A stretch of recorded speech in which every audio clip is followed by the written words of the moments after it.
அவரோட உழைப்பு இருக்கு. அதுபோல தம்பி தனிஷ் ஒரு நடிகராக அவங்க அப்பா சத்யராஜாவும் அவருடைய அண்ணன் செல்வராகவும் இருக்கலாம்.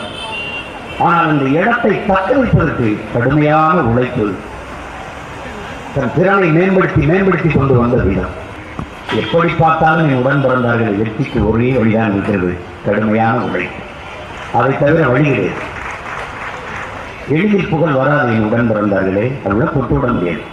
பெரியவர் காஞ்சி சங்கராச்சாரியர் பெரியவர் இறந்து விட்டார். அவர் சொல்றதுதான், ஒருவன் வெற்றி அடைந்து புகழ் பெற்றுட்டான்னா அதை நினைச்சு நீ பொறாமப்படாத. அந்த இடத்திற்கு வர அவன் கொடுத்திருக்க வேலை இருக்குல்ல, வழி இருக்குல்ல, அவன் சுமந்து வந்த வழி ஏற்று பேச்சு அவமானம், அதை ஒரு தடவை நீ திரும்பி பார்த்தீங்கன்னா யார் மேலேயும் உனக்கு பொறாமை வராது. வெற்றி அடைந்தவர் மேலே. இந்த படத்தில் வருகிற குடிமக்கள் இவர்கள் குறவர்கள் அல்ல. இவர்கள் மகாராஷ்டிராவிலிருந்து இடம்பெயர்ந்து வந்தவர்கள், தமிழர் இந்த நாட்டில். அவர்களுக்கான குடிப்பெயர் அத்திப்பிட்டி, வக்காலே, இதா. அவர்களை நரிக்காரர்கள் என்று வேணால் நாம் அழைக்கலாம். ஆனால் நரி குறவர்கள் என்று அழைக்கலாம். குறவர்கள் யார் என்றால் நாங்கள் தான். தமிழ் பேரினத்தின் ஆதி குடி குறவர்கள். முதலில் மலை தோன்றியது, குன்று தோன்றியது. பொய்யகால் நாளும் புகழ் உரைக்க என்று எப்பான் வையன் போர்த்து வயங்கு ஒளினி கையகல கல் தோன்றி மண் தோன்ற காலத்தை வாளோடு முன் தோன்றிய மூத்த குடி தமிழ் குடி. இது பாட்டு சந்தையில் திட்டம். அப்ப நீங்க எல்லாம் அந்த தமிழர்களை எப்பவுமே பெருமை விஷயம் இருப்பான். கல் தோன்றிட்டா மண் தோன்றலையா, அப்பவே தமிழன் தோன்றிட்டான். ஆமா தோன்றிட்டான். முதல் மாந்தன் தமிழன், அவன் பேசிய முதல் மொழி தமிழ் என்று உலக பேரறிஞர்கள் ஒத்துக்கொண்டார்கள்.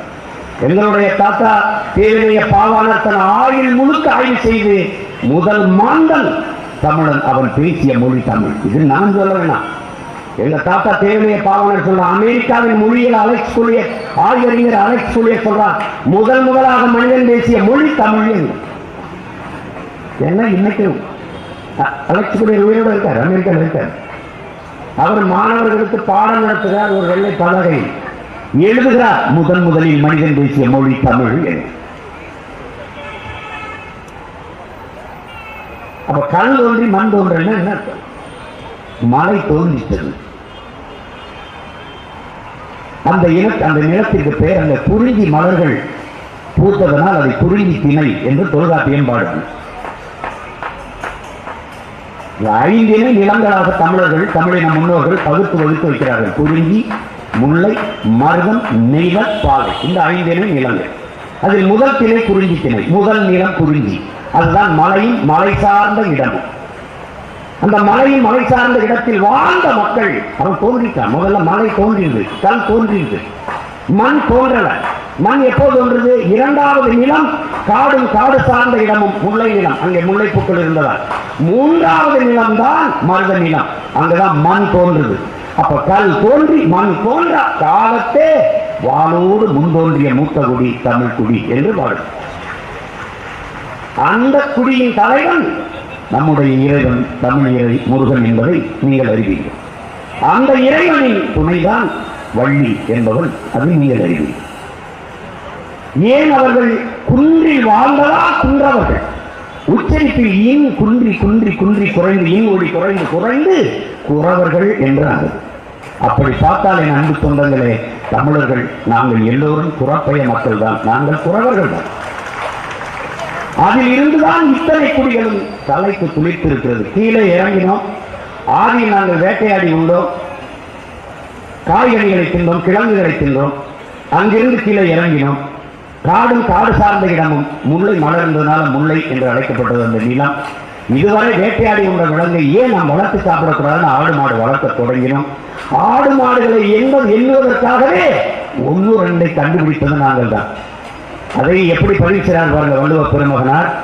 எண்ணென்ப ஏன எழுத்தன்ப இரண்டும் தன்னன்ப வாழும் உயிருக்கு என்று பதிவு செய்கிறார். ஒழிய எழுத்தன்ப ஏன எண்ணென்ப என்று வாழும். அப்படின்னா முதல்ல எழுத்து வருவதற்கு முன்பே என் தோன்றியிருக்கிறது. அந்த எண்ணை கண்டுபிடித்தவர்கள் ஆடு மாடுகளை மேய்த்த ஆயர்குடி, கோன்குடி நாங்கள் தான்.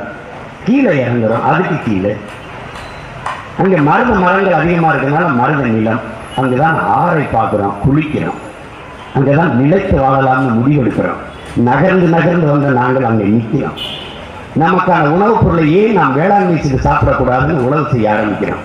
அங்க பண்பாடு வளருது, கலை இலக்கியம் வளருது, வழிபாடு வருது, அரசு நிறுவப்படுது. இப்படிதான் நாங்கள் வந்தோம்.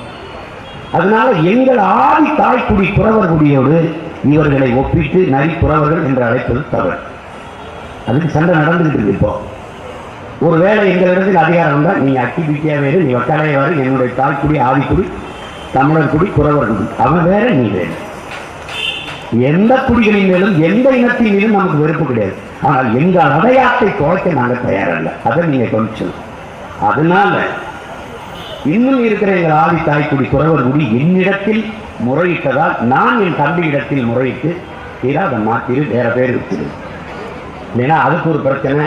அப்புறம் அண்ணன் தான் அவங்கள்ட்ட வந்து கெஞ்சி போராடிட்டு இருக்கணும், தயவு செய்து மாற்றிடுன்னு சொல்லி மாற்ற வச்சேன். அதனாலதான் அது குறவன் இன்னைக்கு இரும்பனாக மாறி இருக்கிறான். இந்த பெயரும் சிறப்பான தலைப்பாகத்தான் இருக்கிறது. இல்லை,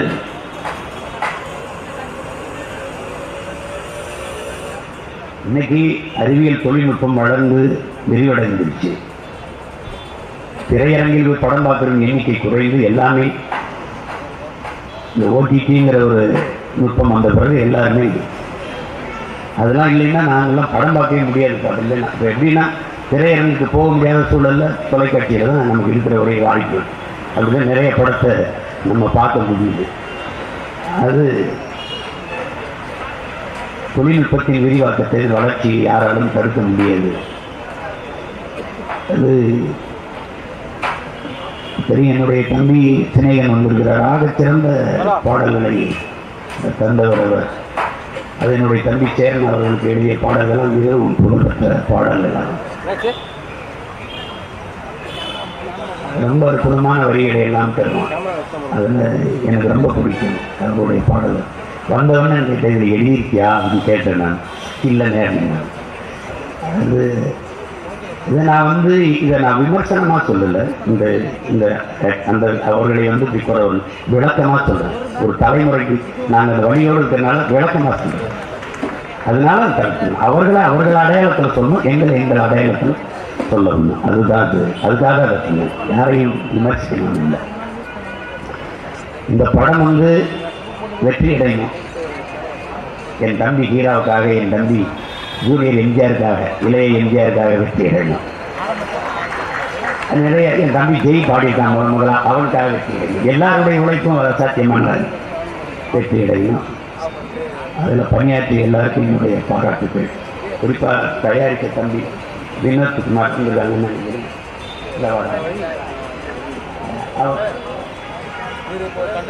அவருக்கு என்னுடைய பாராட்டு. ஏன்னா புதியவர்களை வச்சு வாய்ப்பு கொடுக்கணும்னு நினைக்கணும்ல, அது ரொம்ப பெருசு. இன்னைக்கு இருக்கிறதுல பெரிய பெரிய நிறுவனங்களே கைவிட்டுட்டாங்க தயாரிப்பு.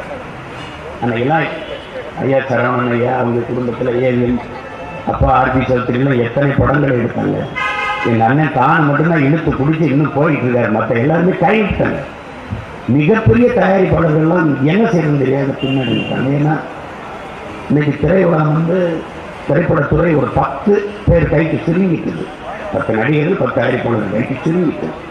எங்கள் அண்ணன் டி சிவா சொல்லும் போதெல்லாம் திரைப்படம் வளராமல் சுருங்கிடுச்சு தம்பி. 10 நடிகர்கள் 10 தயாரிப்பாளர் கையில் தான் இருக்குது அப்படின்னு. அதுதான் உண்மை. வேற வழி கிடையாது. அப்படி ஆயிடுச்சு.